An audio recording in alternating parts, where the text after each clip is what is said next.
Good morning, ladies and gentlemen, and welcome to the Insulet Corporation's second quarter earnings call. At this time, all participants are in a listen-only mode. Later, we will conduct a question-and-answer session, and instructions will follow at that time.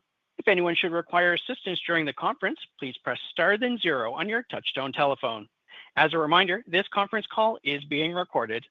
I would now like to turn the conference over to your host, June Lazaroff, Senior Director, Investor Relations. Good morning, and thank you for joining Insulet's second quarter 2025 earnings call.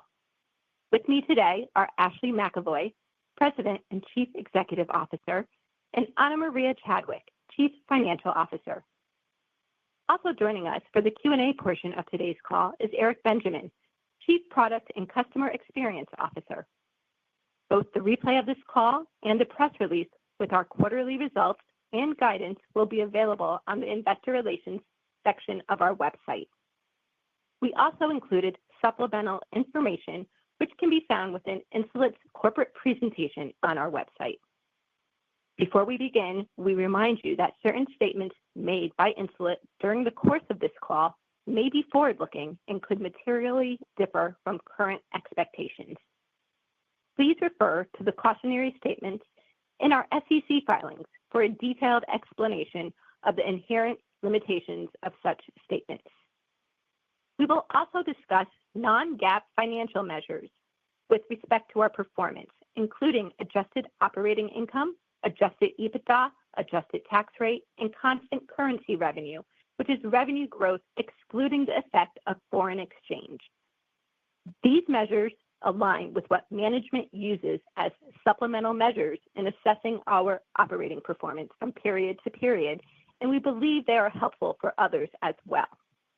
Additionally, unless otherwise stated, all financial commentary regarding dollar and percentage changes will be on a year-over-year reported basis, with the exception of revenue growth rates, which will be on a year-over-year constant currency basis.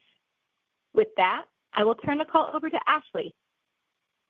Thanks, June, and good morning, everyone. As of yesterday, I have 100 days under my belt. I visited our top 4 markets in all 3 shifts in our active manufacturing operation. I've met with physicians in the field and at the ADA. I've listened to our team, partners, healthcare providers, investors, analysts, and most importantly, our loyal podders. The welcome by Team Insulet and the diabetes community has been warm and gratifying, and I'm eager to share insights and priorities with you this quarter.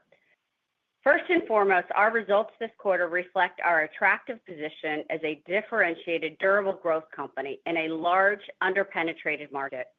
We grew 31%, surpassing the $600 million mark for the first time with $649 million of revenue and continue to be highly profitable and cash flow positive. We achieved this by getting a record number of people on PODD. We drove both year-over-year and sequential growth in new customer starts across all of our strategic growth areas: U.S. Type 1, U.S. Type 2, and international. This reflects Omnipod 5's unique consumer appeal and strong clinical outcomes, as well as solid prescriber growth and commercial execution. We delivered this growth while generating strong adjusted operating margin expansion for the quarter. Based on these robust results, we are raising full-year guidance for revenue growth and adjusted operating margin, which Ana will walk you through. For now, let me turn to some observations from my first 100 days. First, I've been incredibly impressed by the passion and commitment of our Insulet team and how that energy has been channeled into the product and into the community. Everyone here cares deeply about revolutionizing diabetes management, and that intense focus has earned Insulet a unique and advantaged position at the nexus of consumer health, med tech, and health tech. Going back to Insulet's origins as a groundbreaking insulin management system for children, the company has innovated to improve clinical outcomes and transform patients' lives. Omnipod created the market for modern insulin delivery and has built an entirely new category. Patients see us as a pod, not a pump. We continue to lead the market with truly differentiated technology. Omnipod 5 is an engineering marvel, a complex medical device that is simple to use and delivers great outcomes. For patients, it's an insulin delivery experience in a class by itself. Omnipod's advantages shine through in clinical evidence. We have a large and growing body of randomized trials and real-world evidence underscoring our strong clinical outcomes across type 1 and type 2 diabetes. At the ADA in June, we highlighted Omnipod 5's robust results from SECURE-T2D, our pivotal trial in type 2 diabetes, including a 0.8% reduction in A1C and a 20% improvement in time in range. Additionally, it showed that Omnipod 5 patients used 29% less insulin and experienced minimal weight gain and lower hypoglycemia versus other therapies, all key clinical considerations for physicians evaluating type 2 diabetes treatments. Results like these are a key factor driving adoption and the tremendous growth in our prescriber base. Today, more than 25,000 healthcare providers are prescribing Omnipod 5 in the United States. This is up approximately 20% from last year and continues to grow. My conversations with Podders and physicians have also reinforced that customer experience and clinical outcomes go hand in hand. The unique simplicity of Omnipod 5 brings people to our platform who saw themselves as too old for advanced technology or who felt ashamed to be using a medical device. Jack, a 91-year-old veteran in Baltimore, discovered that a pod is easier than injections and now lives with less hypoglycemia. Samantha, a teenager from Tampa, has started to go to sleepovers and wear dresses again, thanks to the discretion of Omnipod and the ability to control it with her phone. We celebrate this broad impact and continue to invest in making Omnipod even better. Orchestrating a superior end-to-end experience for Podders has required us to devise and invest in thoughtful solutions across our business. Over the past decade, we've invested more than $1 billion in manufacturing capabilities. We have pioneered advanced automation in our plants and built a robust and secure global supply chain to deliver tens of millions of complex electromechanical devices per year at medical standards. Insulet's proprietary tooling, equipment, and processes enables a sustainable cost advantage. Similarly, for patient access, 8 years ago, Insulet began building critical payer relationships and negotiating pharmacy channel distribution in the U.S. to make Omnipod available where patients pick up their insulin. Today, our near 100% pharmacy model and unique Medicare Part D coverage make Omnipod easy to find and easy to afford.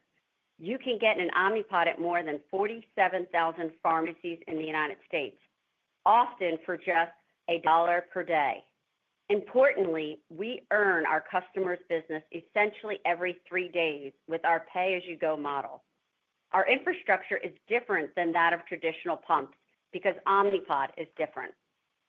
Together, these advantages have given rise to a community unlike any other I've seen during my 30 years in healthcare. Omnipod has grown into a beloved grassroots brand fueled by Podders' word of mouth and advocacy. In the U.S., Omnipod is the most prescribed and most requested AID system. It is also #1 in new customer starts in the U.S. and the EU.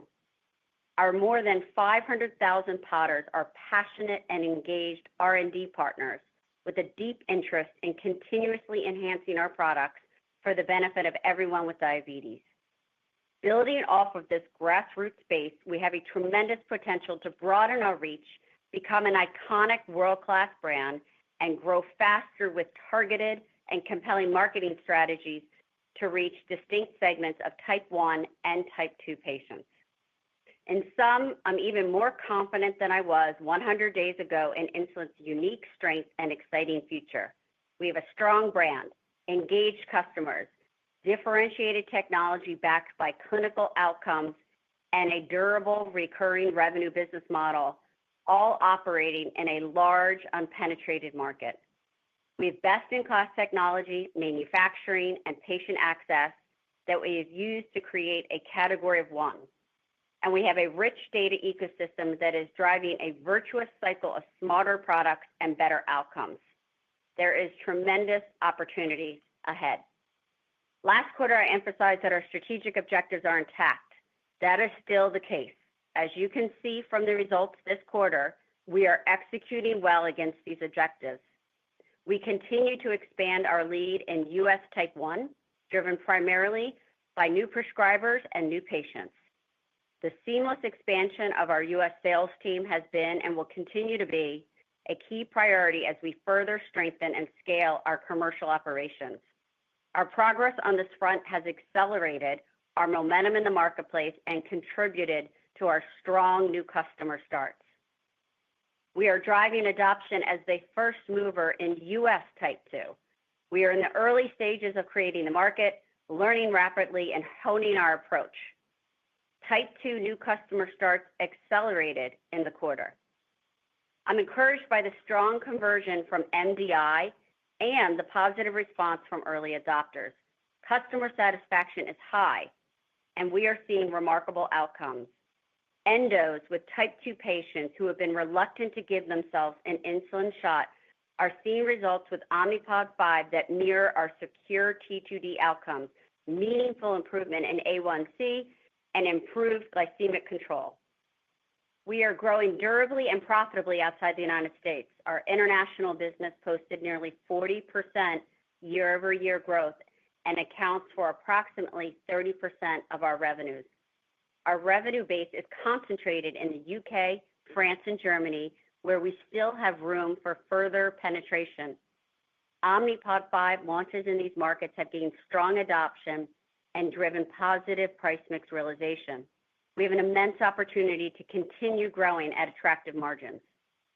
And finally, we are investing in platform innovation as we maintain and expand our technology advantage.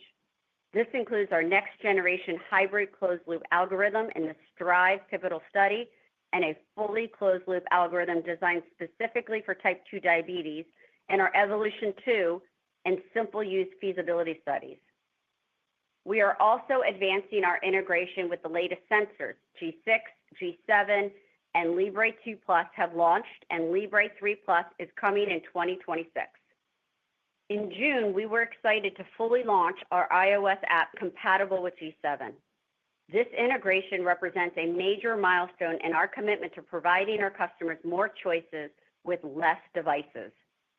Getting Podders to use their phone versus controllers typically yields benefits to engagement, retention, and outcomes.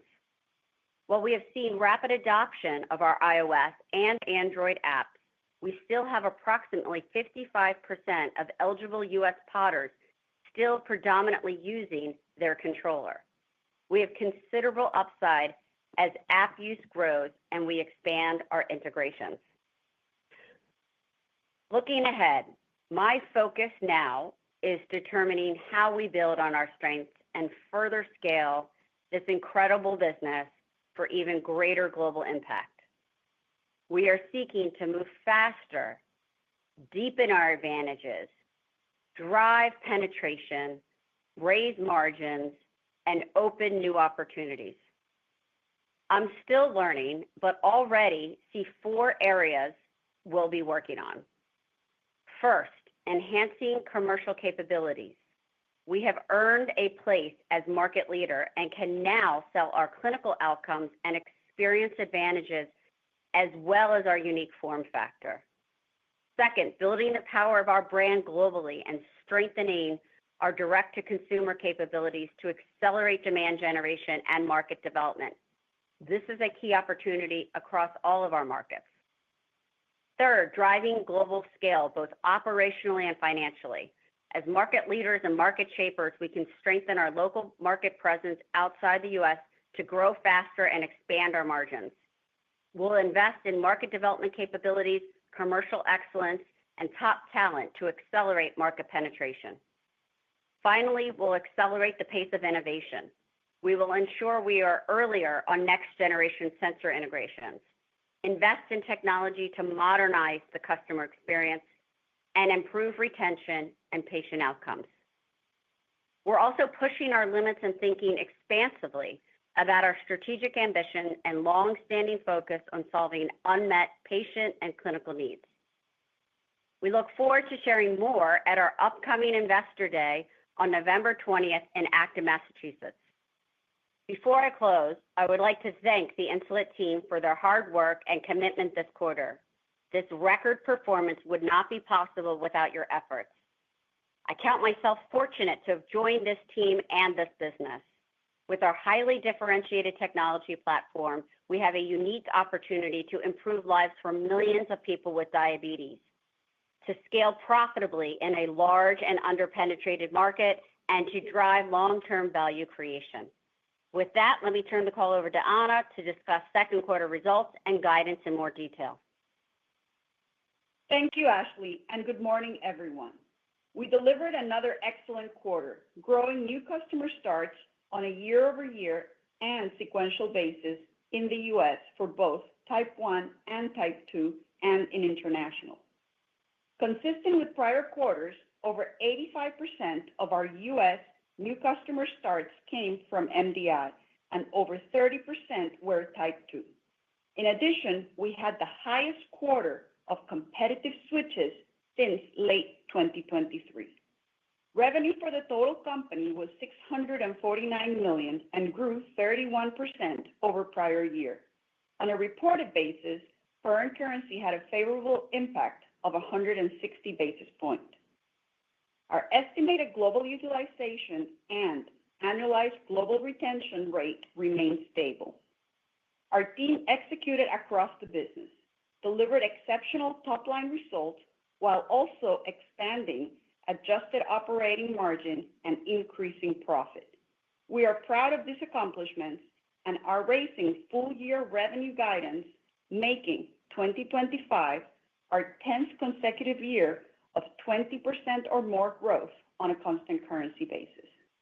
We are also raising our adjusted operating margin reflective of the operating leverage we are achieving across the business. I will walk through guidance in a few moments. Turning to our second quarter revenue results, U.S. revenue grew 28.7%, above the high end of our guidance range, on a strong performance from our commercial team as we continue to see great demand and momentum for Omnipod 5, which is driving growth in our customer base.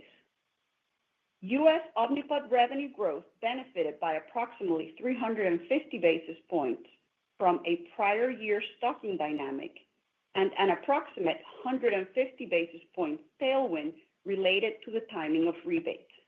As we commented last quarter, this rebate dynamic was a headwind in the first quarter and expect to be neutral on a full-year basis. Turning to international, we had another quarter of exceptional execution, achieving revenue growth of 38.8% above the high end of our guidance. On a reported basis, foreign currency was favorable 620 basis points over the prior year.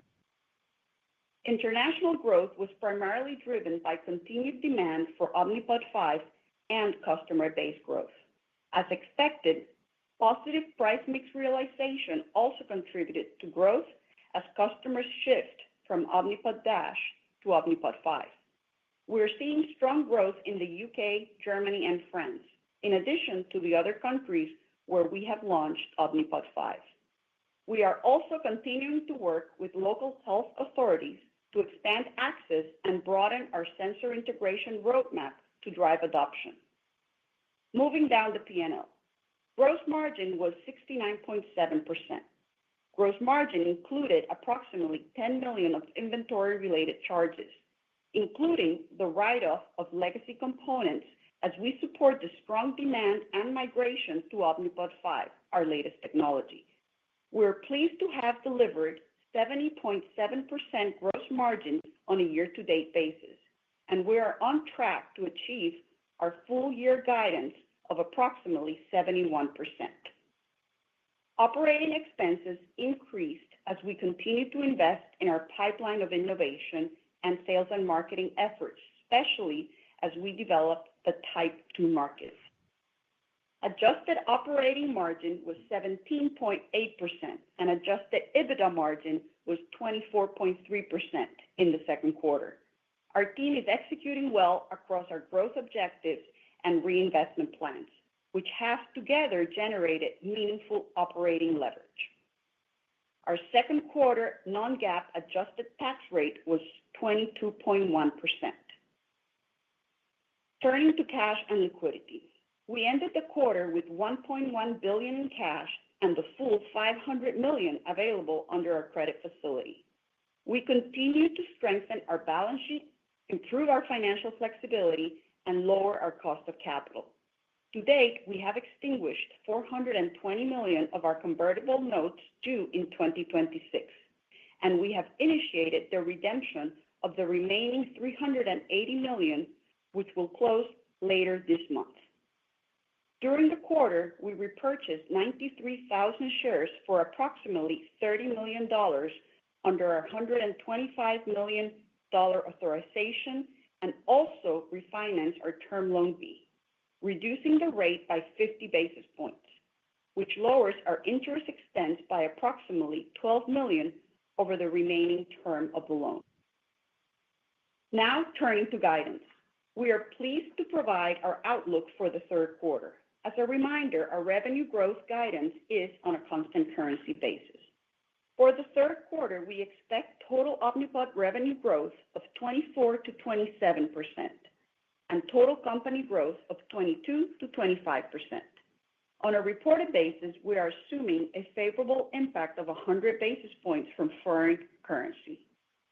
For U.S. Omnipod, we expect third quarter growth of 21 to 24%. For international Omnipod, we expect third quarter growth of 33 to 36%.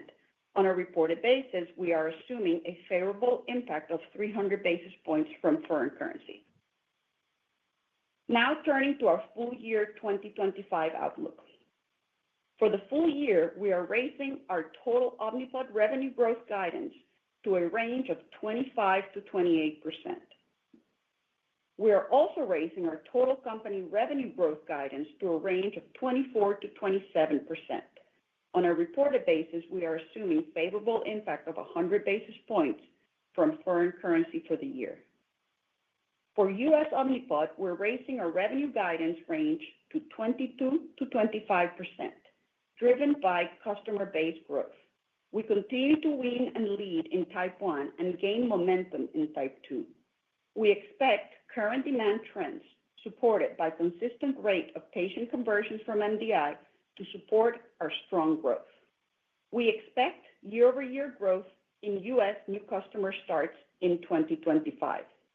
As a reminder, our U.S. growth guidance for 2025 reflects similar trends in pricing, utilization, and retention as we saw in 2024.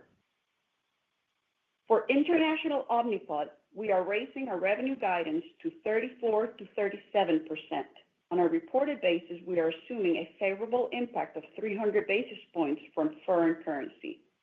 We expect to drive strong growth in the UK, Germany, and France, while also ramping adoption in our newer international markets, all supported by benefits from new sensor integrations and customer upgrades from Omnipod DASH to Omnipod 5.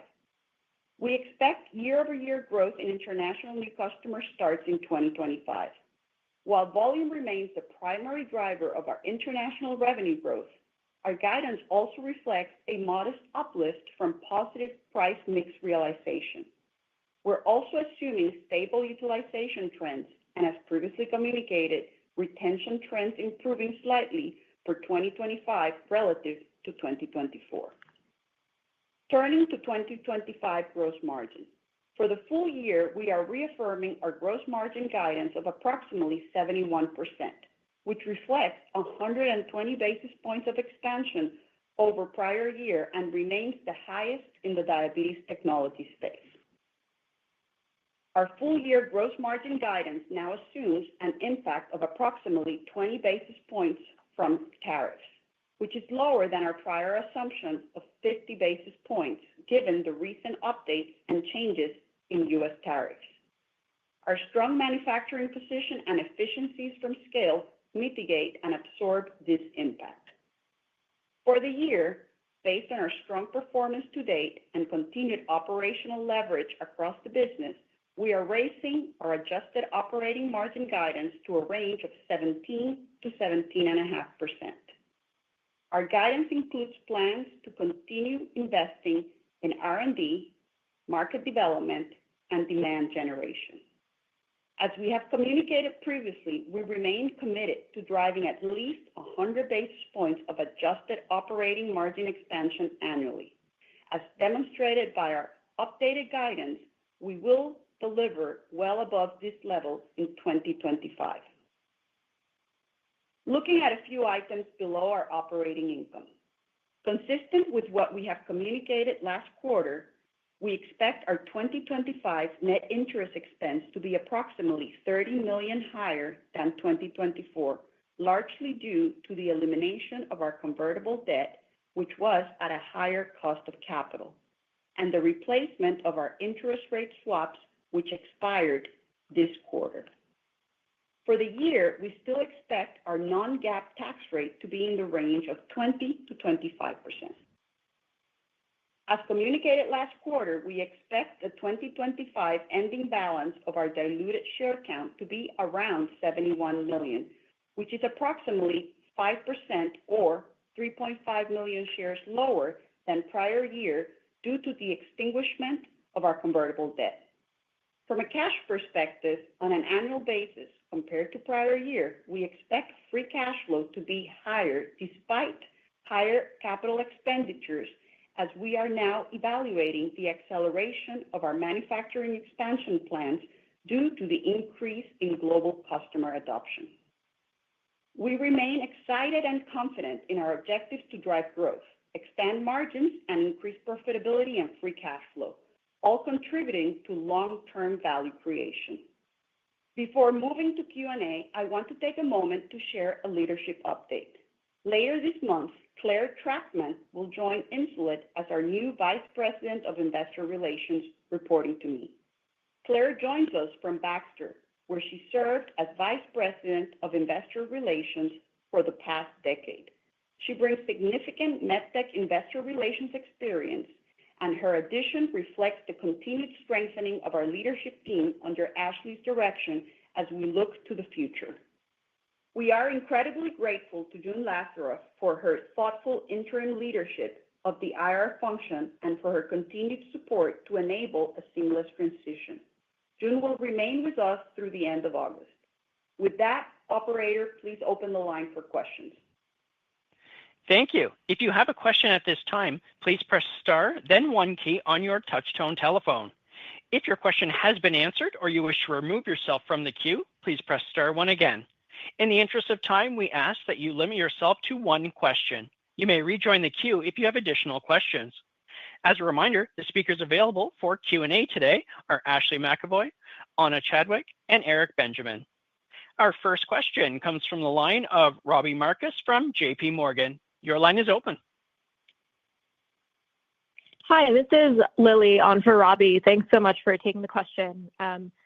Both the U.S. and international came in nicely ahead. So can you talk about some of the drivers of the upside, both in the U.S. and internationally, and the trends that you're seeing in those different geographies across new patient growth? Thank you, Lily. Listen, we're pleased to see that really our strategy is working. We continue to lead in type 1. As you mentioned, we're driving very strong adoption as the first mover in type 2. Our international growth is accelerating, and we are continuing to invest in platform innovation and clinical outcomes. U.S., you can see from we command the largest customer base there. Our new customer starts are off to acceleration, both year over year and sequentially. And I think in the U.S., we're really seeing very strong adoption of the Omnipod 5 based upon very, very strong clinical outcomes that we've been sharing at the ADA. And we continue to integrate those with the latest sensors, as mentioned with the G7 and iOS compatibility.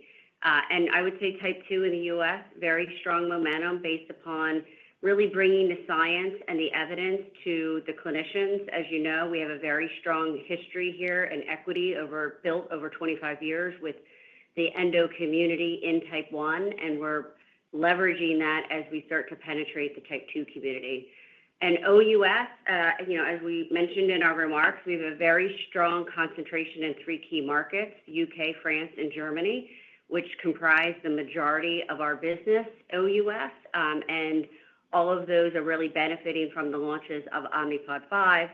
And then, as we've mentioned on prior calls, we've also expanded Omnipod 5 now to inclusive of total of 14 markets, and all of those are driving strong adoption. Thank you for the question, Lily. Your next question comes from a line of Travis Steed from Bank of America. Your line is open.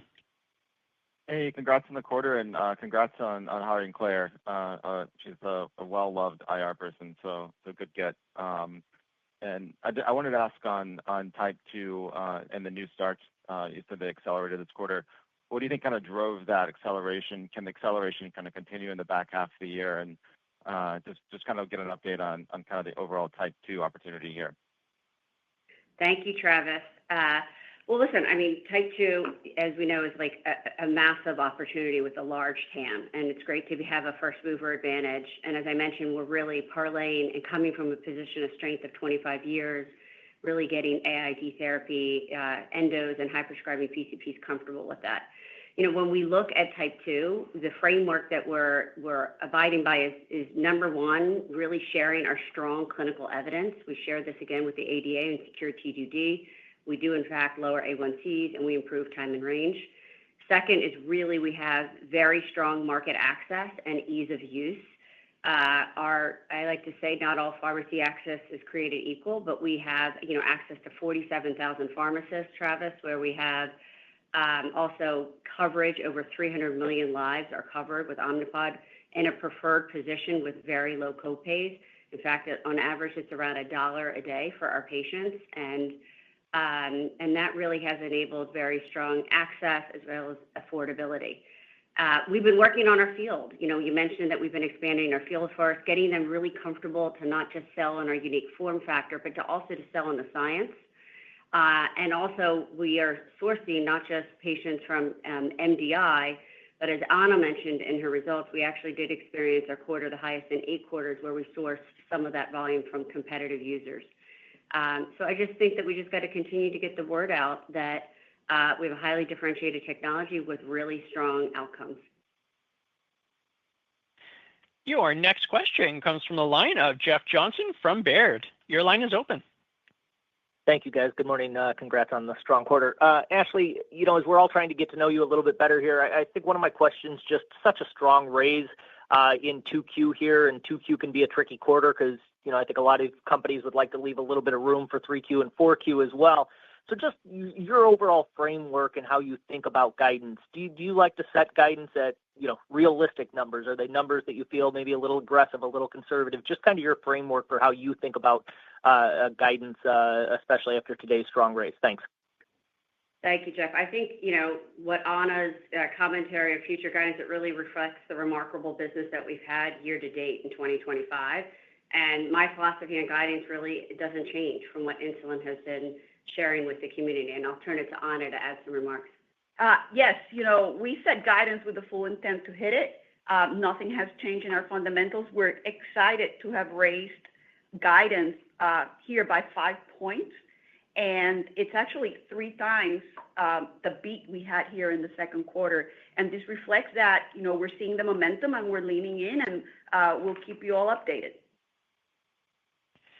Your next question comes from the line of Larry Biegelsen from Wells Fargo. Your line is open. Hi, morning. This is Simran on for Larry.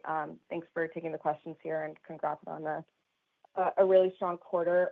Maybe just to focus on the U.S. business, if I, take all the pieces of the guidance, it implies about 14 to 22% growth in Q4, if I'm doing my math right, which is a pretty wide range. So can you talk about what gets you to the high end versus like the low end of the range, and how should we think about that in the context of 2026?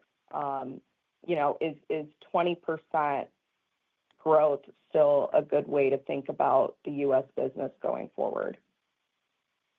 Thank you for joining, Simran. I'll turn it to Anna to make some remarks. Great. Our underlying business trends are very stable. Let me unpack some key dynamics. Specific in the U.S., we have talked about stocking and rebate dynamics.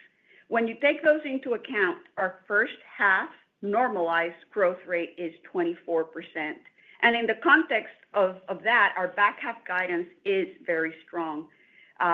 We do not anticipate anything changing here, just the momentum continuing, and we expect to have a positive update for all of you guys as we get into our third quarter earnings call.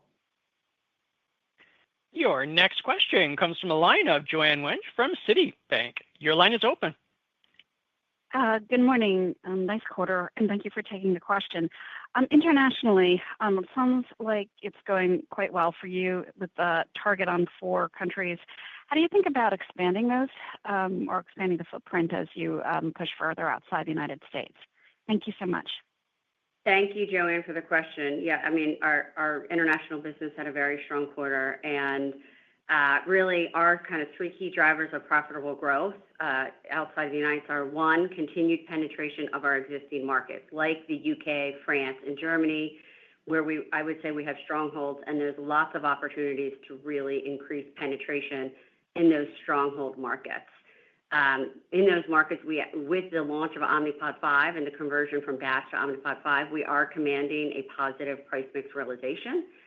And then I would say we're being very thoughtful around what are the other markets to expand to so that we can ensure that we're meeting people with diabetes, but in a very financially disciplined fashion. Some of the markets that we've launched Omnipod 5, like Canada, Australia, the Netherlands, they're all going very well. We've queued up some additional markets that we plan to share with you on November 20th at Investor Day, but we really are having a balanced strategy, I would say, on going deep and valuing depth, as we assess what markets that we go broad on. Your next question comes from the line of Shagun Singh from RBC. Your line is open.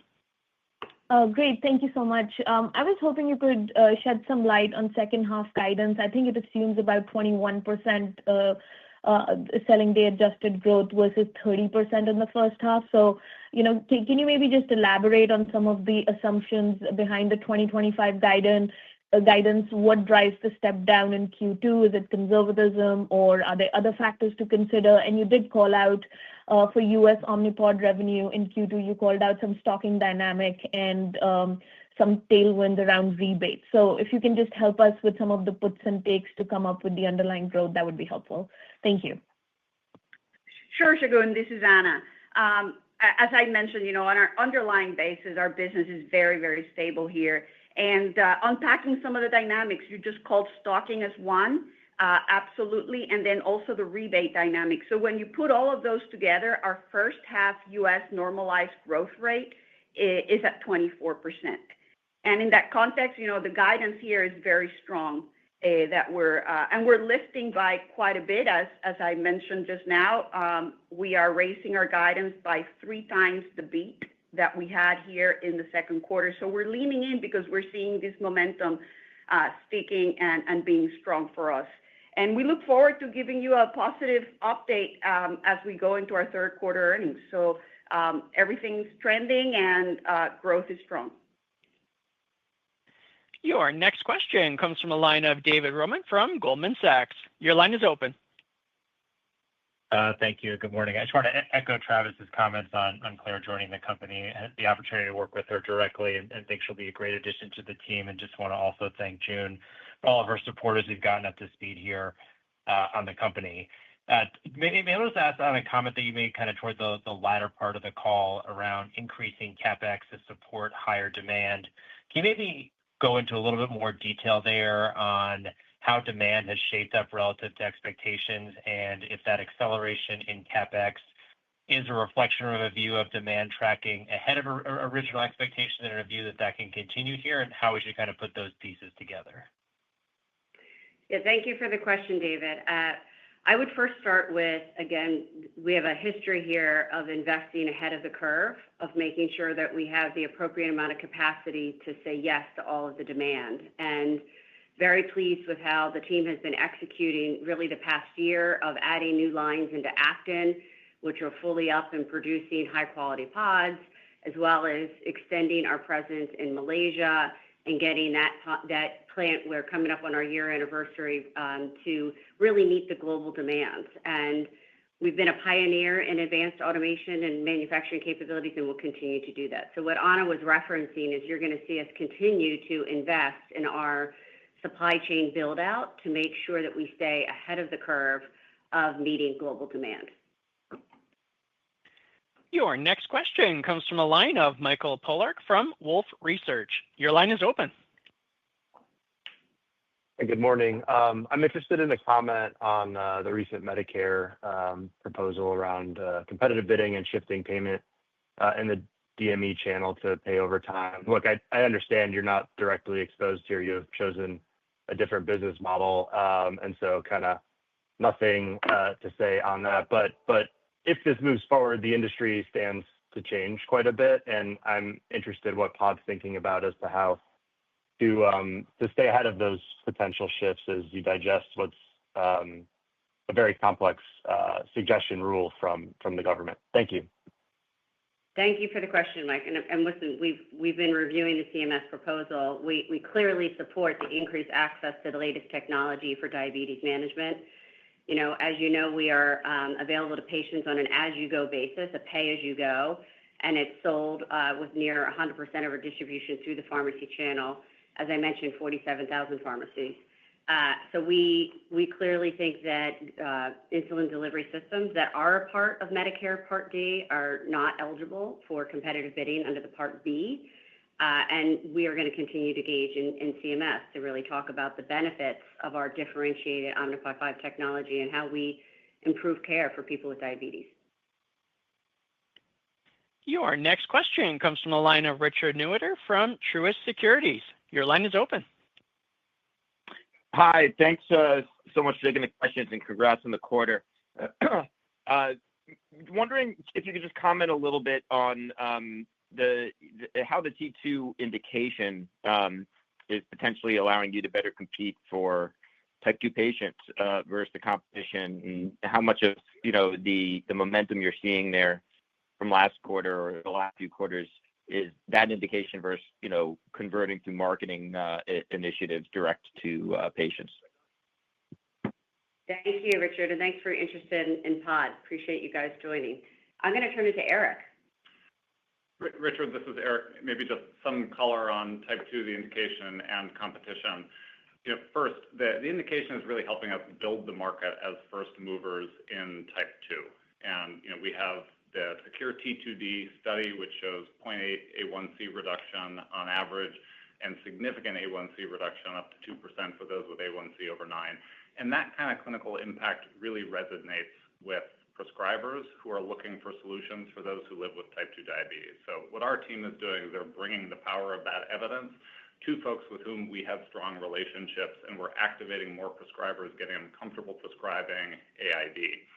As it relates to competition, Omnipod is just so differentiated and so simple to use that it gives us some strengths in addition to that body of evidence that help us compete in the market. In addition to the strength of technology, we're also unique from an access perspective. We are available in a pay-as-you-go capacity at copays typically about $1 a day, right where they get their insulin. And we continue to work on how we simplify that customer journey to help those who wouldn't otherwise have access to technology get the benefits of Omnipod. Your next question comes from the line of Issie Kirby from Redburn Atlantic. Your line is open. Hey guys, thanks so much for taking my question. On type 2, I'm sorry if I missed this, but did you break out the proportion of new starts in the US coming from type 2? I think that's usually something we've had from you guys.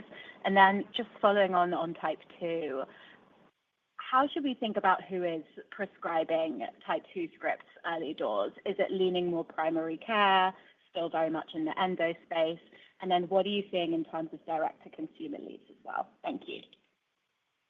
Thank you, Izzy, for the question. Let me kind of first start with the strength in our U.S. type 1 in the United States. We had very strong improvement in our total customer base and our total prescriber base, as well as our new customer starts. And that has enabled us to maintain the position of being the number one most prescribed the number one most requested AID, and number one in new customer starts in the United States for type 1. And that really is our core business.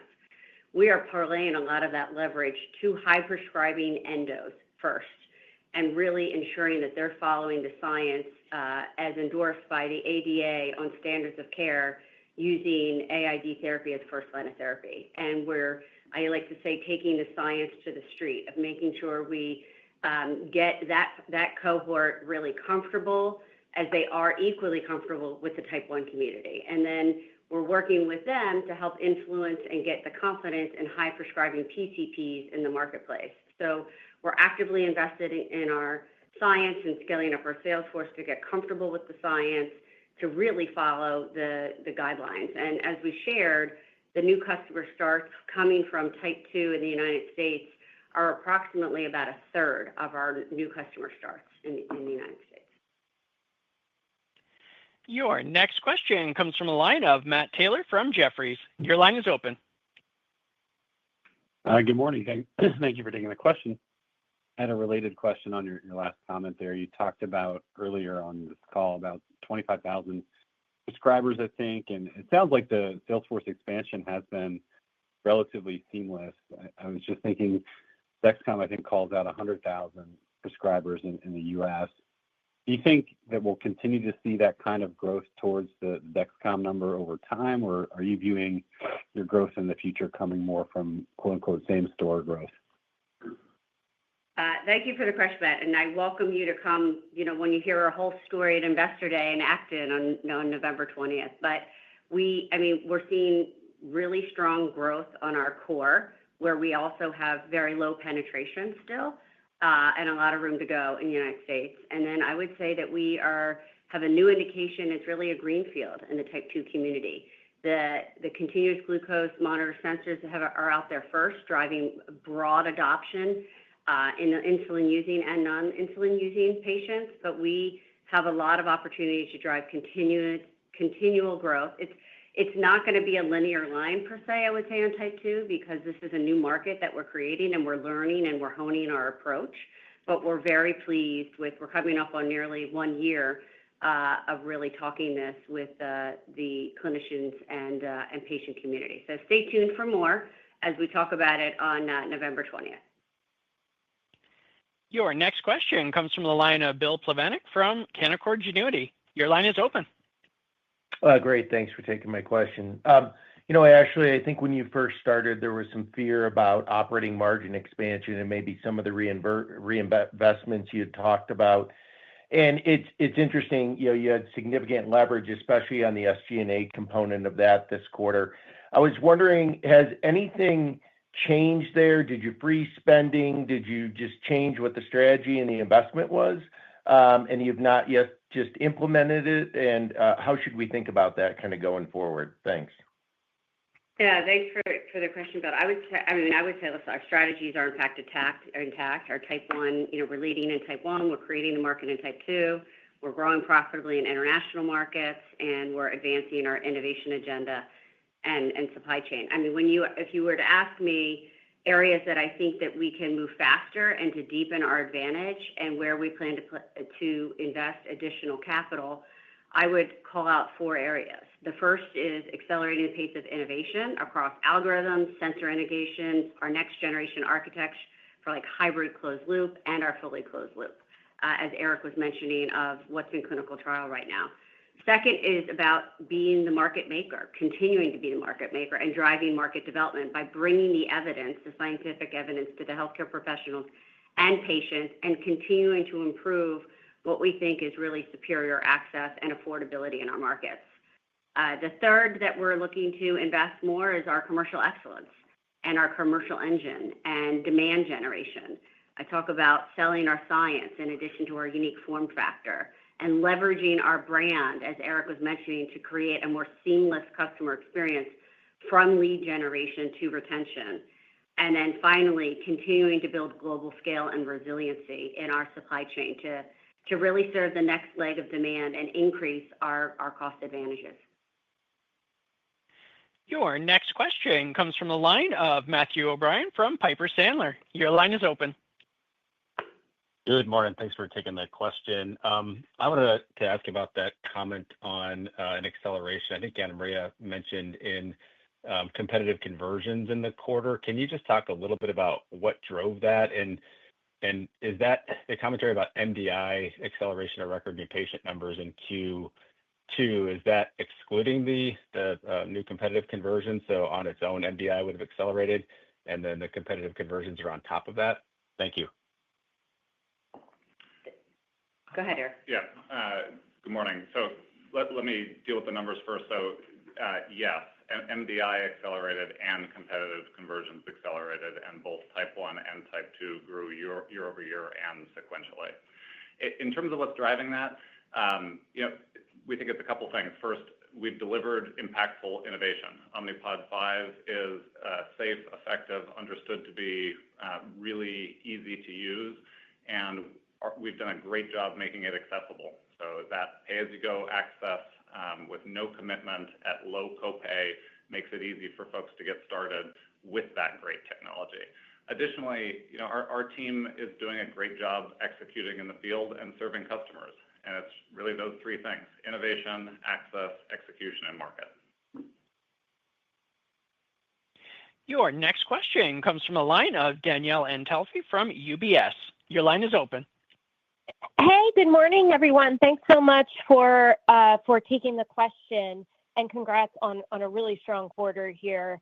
I just wanted to follow up on the primary care physician side of things, and I'm just curious if you guys could talk about, maybe Eric, this is for you, sort of how the go-to-market strategy with primary care differs from endocrinologists. Endos have been adopting pumps for a very long time. Primary care, they're dealing with a lot of other things besides in addition to their diabetic patients. So just curious about how heavy the lift is in primary care versus endo, and sort of how you guys are adapting to that. Thanks so much. Thank you, Danielle, for the question. I would say a couple of things. One, if you asked about endos and high prescribing, PCPs in the U.S. marketplace, and I would say our highly differentiated technology, which is really simple to use, has had a remarkable early impact on people with type 2, who perhaps may be fearful of what they view to be complex technology. And because of that, we're starting to get really good adoption rates. And what we're finding from the high prescribing, where the PCP audience who are insulin intensive, that simplicity of technology coupled with the strong science, which shows the clinical outcomes of reducing A1Cs and improving time in range, and also, slowing down the weight gain and slowing down lows for hypoglycemia. And you can use with GLP-1s. We shared all this messaging at the ADA. But that coupled with the really differentiated access and affordability, I think, is what's driving even high prescribing insulin-intensive PCPs to get comfortable. Now, we're very much at early innings, and we plan to share a lot more on Investor Day. But in the past 12 months, those are some of the behaviors and the reasons why it's starting to get early traction. And on that, Eric, I'll just see if you have anything to add. Maybe just briefly, Danielle, I think what we see is that those who've been prescribing AID, it's a question a lot about changing how they think about AID as it's relevant to the folks who live with type 2 diabetes that they're seeing in their office every day. And so it's a lot about selling the science and helping them see that as a great solution for that population that they're already caring for. When we go into an office that may not already be prescribing AID, it is just a little bit of a conversation. It's about, how do we provide support to them, which may be new for them, and helping them get folks trained and care for folks once they're on product. And so we educate on that experience and how we make that easy for them. Your next question comes from the line of Jason Bedford from Raymond James. Your line is open. Good morning, and congrats on the progress here. Just on the international business, big step up sequentially, growth accelerated off a already high level. It didn't sound like it, but was there a notable contribution from any new geographies? And just one other quick one, thinking of the volume price mix, where are you in terms of O5 adoption within your international base? Thanks. Thank you for the question, Jason. I'll have Anna, so you can answer now. Absolutely. Yeah, 39% great growth. What we're seeing is Omnipod 5 conversions are now up to about 50% of our total. That's a rapid growth from last quarter, which was about 40%. So that price mix realization is kicking in, and the way to think about it is in that 39%. This quarter, we had a bit of an outsized amount of that price mix realization in the low double digits. So we're very pleased with the durable growth that we have across the markets, as we mentioned in our more established markets that we've been a couple of years, and the new ones just ramping up. So durability of the growth in international is here with us. Your next question comes from a line of Matt Miksic from Barclays. Your line is open. Oh, thanks so much for taking the question. Maybe just a follow-up on the last question on really impressive overseas growth. If you could talk maybe a little bit about the mix effect of having such a strong outside the U.S. Geographical contribution down the P&L, if there is any notable differences in the way that kind of drives the P&L, and also the way that you scale into some of these geographies, in addition to kind of the mix to Omnipod 5. Is there I guess it's a bit of a follow-up to the last question. Was there kind of a step up in I don't know, new distributorships or significant steps that we can build off of, but that maybe kind of feed back into your views in the back half and how you're thinking about guidance? Thanks so much. Great question. I'll start, and maybe others here will add. But as we've talked about before, we have these layers of built-in growth. So we started UK and Germany over 2 years ago. Then we went with France and Netherlands, and now we've expanded that to 9 more markets. Having said that, key thing to point out is the launch of Omnipod gives us a lift. Then the second thing that happens is we add capabilities, right? We add sensors, and that gives us a further lift. And third, we're working with the different health authorities to continue to expand the access. So this is part of that durability. And the other thing to mention in the price mix realization is we're only 50% of our customer base has converted from Dash to Omnipod 5. And this is in addition to all the MDI conversions that we're getting. Hope that gives you a flavor of our durable growth in international.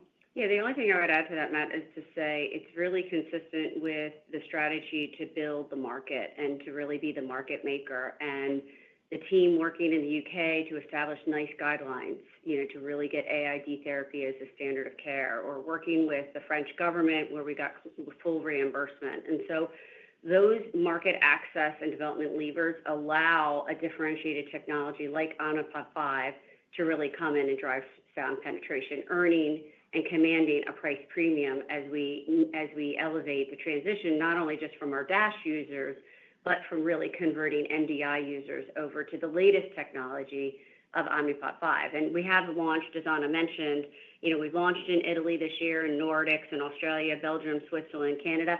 They haven't had material impact to date. The majority of our growth of OUS is coming from our 3 core markets.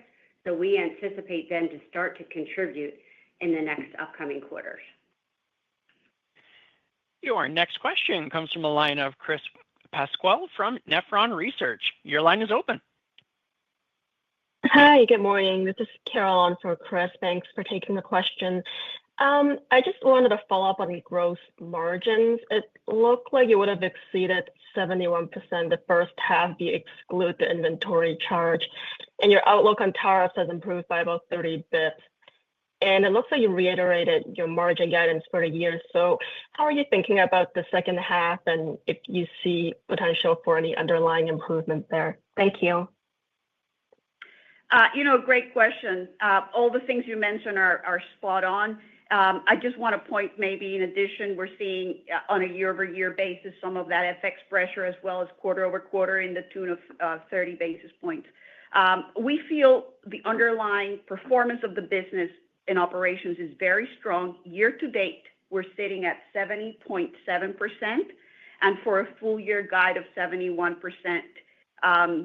This represents 120 basis points. This guide represents 120 basis points expansion on a year-over-year basis. So stay tuned. We'll continue to update, but we feel we're in a very good position to deliver the 71%. And this concludes our question and answer session. I will now turn the conference back to Ashley McEvoy.